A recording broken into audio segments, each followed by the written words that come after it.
Revenge is not a good thing. Revenge is like politics. One thing always leads to another until bad has become worse and worse has become worst. Revenge converts a little right into a great wrong. ऋषि जमदग्नि का अपने पुत्र परशुराम के द्वारा अपनी पत्नी रेणुका का sir कटवा देने से परशुराम ने क्षत्रियों के घमंड के बारे में जाना और वह उन्हें सबक सिखाने के सही समय का इंतजार कर रहा था। एक बार अनूप देश के राजा कार्तवीर्यार्जुन का ऋषि जमदग्नि के आश्रम में आना हुआ। कार्तवीर्यार्जुन को 1000 भुजाएं थी। श्री दत्तात्रेय जी की कृपा से उसे एक सोने का विमान भी मिला था और पृथ्वी के सभी प्राणियों पर उसका प्रभुत्व था।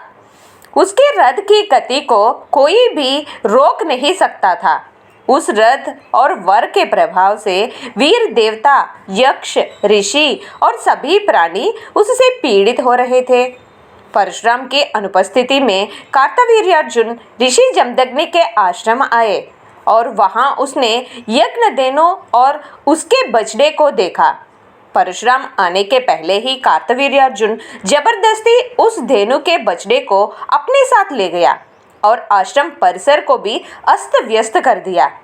वापस आश्रम लौटने के पश्चात परशुराम ने ऋषि जमदग्नि से विषय जानकर कार्तवीर्यार्जुन के सहस्र बाहु काटकर मार डाला और अपने धेनु के बछड़े को वापस ला लिया। कार्तवीर्यार्जुन के सहस्र हाथ काटकर मारने से क्रोधित हुए कार्तवीर्यार्जुन के पुत्र ने परशुराम की अनुपस्थिति में आश्रम में आकर ऋषि जमदग्नि को मार डाला। परशुराम ने क्रोध के आवेश में आकर कार्तवीर्यार्जुन के सभी पुत्रों को मार डाला। उस समय जिन जिन क्षत्रियों ने उनका पक्ष लिया उन सब का भी परशुराम ने वध कर दिया।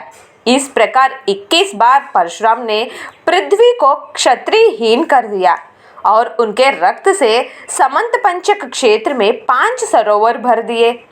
उसी समय महर्षि ऋचिक ने परशुराम के सामने प्रकट होकर उन्हें यह घोर कर्म से रोका।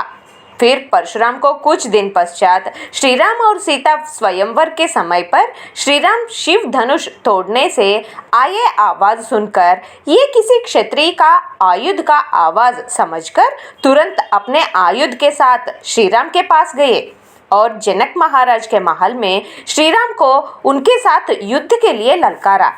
तब श्रीराम से मिलने के पश्चात परशुराम ने जाना कि वह महाविष्णु का अवतार है और क्षत्रियों में भी सज्जन रहते हैं। श्रीराम से मिलने के पश्चात परशुराम ने क्षत्रियों का वध पूरी तरह से रोककर क्षत्रियों से छीनी गई सारी पृथ्वी और धन ब्राह्मणों को दान कर दिया और फिर परशुराम महेंद्र पर्वत की ओर जाकर वहां तप करने लगे।